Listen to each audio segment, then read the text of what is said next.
et bienvenue pour un débathlon sur notre média Agora News Mobility. Aujourd'hui, nous allons aborder un thème d'actualité sous la forme interrogative, aller vers le tout électrique, bonne ou mauvaise solution. Nous avons trois invités de marque, comme à l'accoutumée, en présence de Yves Guita, notre rédacteur en chef. Je vais vous présenter nos invités. Nous avons Pierre Govenec, bonjour Patrick Govenec, président de Mitsubishi Motors en France. Sébastien Grélier, donc vous êtes directeur produit, presse et planification Toyota France. Et monsieur François Roudier, directeur de la communication du CCFA, Comité des constructeurs français de l'automobile, et membre aussi et également de l'OICA, Organisation internationale de l'automobile. Bonjour. Bienvenue messieurs dans le débattlon sur Agora News Mobility. Alors, d'abord, un petit constat et quelques chiffres. Le transport est responsable d'une consommation énergétique qui représente à peu près 30% de la consommation finale. 40% des émissions de gaz à effet de serre donc, dépendent du seul transporteur routier.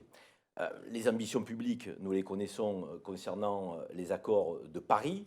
Donc, à horizon 2050, nous voulons obtenir donc, un objectif de neutralité carbone qui implique quand même de réduire fortement nos émissions de gaz à effet de serre. Il y a aussi un autre objectif qui est celui d'afficher un parc automobile avec 5 millions de véhicules particuliers électrifiés et 800 000 véhicules utilitaires légers. Alors, je vous pose d'abord d'emblée la question à tous les trois. Est-ce des objectifs atteignables, raisonnables? Où en est-on aujourd'hui? Et qu'est-ce que vous avez à nous dire en introduction sur ce constat et ces chiffres? Peut-être M. Govenec. Oui, effectivement, ce constat, il est déjà partagé depuis de nombreuses années.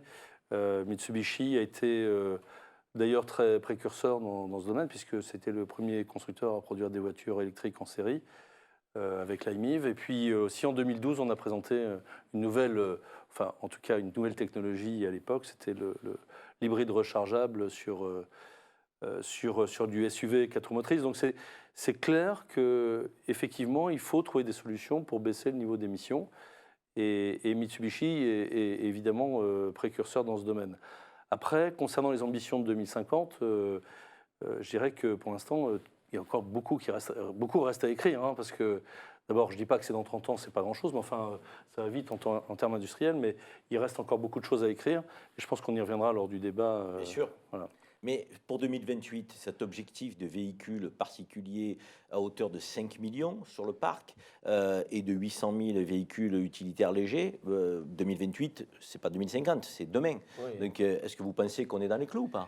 Alors, on ne l'est pas encore. Le marché, je pense qu'il y a aussi... il y a plusieurs problématiques qu'il faudra certainement qu'on parle. C'est évidemment le client, parce que le client final, aujourd'hui, est un peu perdu entre est-ce que je continue diesel, est-ce que je pars sur l'essence, est-ce que je vais sur l'hybride simple, l'hybride rechargeable. Bien sûr, on va y venir. Le client, les infrastructures. Ouais, les infrastructures. Donc pour l'instant, c'est un peu confus. Je dirais qu'aujourd'hui, en ce qui concerne Mitsubishi, mais aussi, j'imagine, pas mal d'autres constructeurs, il y a des solutions qui sont prêtes donc pour accompagner ce mouvement.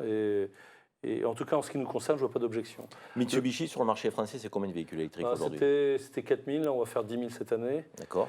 Sur ces 10 000, on va considérer à peu près la moitié en hybride rechargeable. D'accord. Ok, très bien. Du côté de Toyota, donc, où en est-on? Pareil, ma question, est-ce que les objectifs vous paraissent raisonnables ou un peu en décalage avec la réalité du marché aujourd'hui? Alors, tout d'abord, l'objectif de 2050, nous, il nous va bien, parce qu'avant même que le gouvernement français annonce cet objectif de neutralité carbone en 2050, on se l'était nous-mêmes fixé il y a maintenant un peu plus de 3 ans au sein du groupe, puisqu'on a un objectif mondial qui s'appelle Toyota Challenge Environnement 2050, dans lequel on vise à réduire de 90% nos émissions de CO2 par rapport à ce qu'elles étaient en 2010 sur l'ensemble des véhicules et sur l'ensemble de la planète, sachant qu'aujourd'hui, le groupe est à peu près présent dans 167 pays sur les 192 que compte la planète. Donc je dirais qu'il y a un certain alignement et d'avoir une vision à moyen-long terme, c'est indispensable pour que l'ensemble après des filières, des industriels, mais la filière amont, aval, se mette en place et en ordre de marche pour atteindre ces objectifs. Personnellement, moi, si on parle de véhicules électriques, 5 millions en 2028, j'y crois pas un instant. Si on parle de véhicules électrifiés, là, On devrait être beaucoup plus proche, effectivement, de cette réalité. Effectivement, on parlait de véhicules électrifiés. L'affichage concernait les véhicules électrifiés. Et du côté, M. Grélier, donc je rappelle, vous êtes directeur produit, presse et planification chez Toyota France. Du côté de Toyota, aujourd'hui sur le marché, même question, combien de véhicules électrifiés? Aujourd'hui, Toyota, c'est un petit peu plus de 100 000 véhicules vendus neufs par an en France. C'est à peu près entre 4,5 et 5 % de part de marché. Et on est aujourd'hui à 70% de vente de véhicules hybrides. Ou hybrides rechargeables, une proportion qui a été multipliée par 7 entre 2011 et 2018, par exemple. D'accord. Alors, M. Roudier, François Roudier, vous avez une vision que je qualifierais de globale, donc avec le comité des constructeurs français de l'automobile, et depuis vous êtes membre aussi de l'Organisation internationale de l'automobile. Sur ce constat, d'emblée, qu'est-ce que vous diriez? Est-ce que les constructeurs se mettent en ordre de marche? Est-ce que vous semble que nous sommes un peu en décalage par rapport aux objectifs ambitieux qu'on a assignés à travers l'accord de Paris? Écoutez, je crois que vous l'avez bien expliqué, ainsi que les interlocuteurs précédents, c'est-à-dire que oui, il y a un objectif 2050. Cet objectif 2050, ça reste un objectif. Dans les entreprises, des fois, on a un objectif, on l'atteint presque, ou on peut le dépasser. C'est intelligent.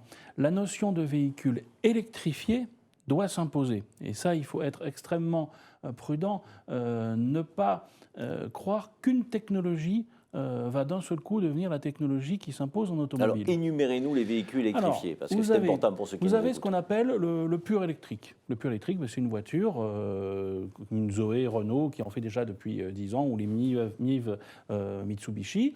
Puis vous avez les hybrides dont le pionnier reste Toyota, qui de toute façon au niveau volume est le premier au monde. Et puis vous avez cette notion ce qu'on appelle hybride rechargeable, qui est en fait une voiture électrique avec un moteur qui permet de prolonger l'autonomie. Voilà un petit peu ce qu'on peut classer comme électrifié. Vous pouvez, à un moment ou à un autre, avoir aussi des véhicules qui ont ce qu'on peut appeler une pile à combustible, mais ça reste encore vraiment du niveau de laboratoire. Là, je vous parle de véhicules qui ont des chances d'être commercialisés, qui peuvent être industrialisés, parce que faire une voiture extraordinaire qui coûte 1 million d'euros, c'est pas comme ça que vous allez sauver la planète. Au contraire, il faut faire beaucoup de voitures qui vont coûter 20 000, 25 000 euros. Et c'est comme ça, par le volume, qu'on arrivera à atteindre ces objectifs de CO2. Donc ces véhicules électrifiés, oui, ils commencent à monter dans les ventes en Europe occidentale. Alors, avec un cas à part, la Norvège, où il y a une politique très très puissante, où là on est à peu près un tiers de véhicules dits électrifiés, avec beaucoup de véhicules purement électriques. Mais lorsque vous regardez le marché français, qui est un bon marché, qui est le deuxième en véhicules de ce type-là en Europe, vous n'arrivez pas déjà à atteindre les 5% du marché en véhicules électrifiés. Si vous considérez uniquement l'électrique, on n'arrive pas à atteindre les 2%. Donc on voit bien qu'on est encore dans un marché qui doit aller beaucoup plus loin que ce qu'il est actuellement. Dans l'automobile, et je vais être assez bref là-dessus, vous avez toujours un effet, ce que j'appelle un peu, moi, l'effet coupé cabriolet. Vous avez les fans qui vont acheter la voiture et qui vont se précipiter, et vous allez en vendre tout de suite beaucoup. Le vrai moment où on vend une voiture, c'est quand il faut convaincre quelqu'un qui n'est pas convaincu. Et là, vous allez arriver sur ces types de ventes à toucher ces clients-là. Et c'est là où, bien malin, qui sait si on va pouvoir atteindre ce type d'objectif qui est quand même considérable. En quelques mots, vous nous avez parlé de la Norvège avec cette politique volontariste. Elle s'articule autour de quoi particulièrement? La Norvège, c'est le cas idéal parce que vous avez 3 éléments pour pousser les véhicules électrifiés. D'abord, vous devez avoir de l'incitatif fiscal. On doit vous aider parce que de toute façon, ces voitures sont chères. Si vous prenez les tarifs de la dernière 208, je regardais, la dernière 208 doit commencer à 17 500 €, le modèle électrique, il est à 30 000. Donc c'est les primes que l'État accorde. Il faut une prime d'État, une prime d'État conséquente. 6 000 € en France, c'est bien. En Norvège, ça a toujours été ce cas-là. Ça, c'est le premier point. Le deuxième point, il faut que vous ayez des recharges, des endroits où vous pouvez recharger votre voiture. Parce que donc sinon, ça, c'est les infrastructures. L'infrastructure. Sans infrastructure, vous vous retrouvez dans le cas de figure des voitures à pétrole du 19e siècle, où il fallait transporter son essence avec soi. Donc, c'est un problème. Et le troisième point, et là, en France, on est vraiment très, très mauvais sur ce sujet-là, il faut des avantages. Il faut des avantages, et en Norvège, ça a été très, très bien fait. Avantages constructeurs? Avantages pour le client. Vous devez avoir des avantages pour le client. C'est pas la prime? C'est pas la prime, non. C'est un avantage non financier. À l'utilisation. À l'utilisation, voilà, tout à fait. Un avantage à l'utilisation, c'est-à-dire qu'on a le droit de prendre des voies bus. En Norvège, les gens qui achetaient des voitures électrifiées ne payaient pas le ferry pour aller dans leur maison de campagne.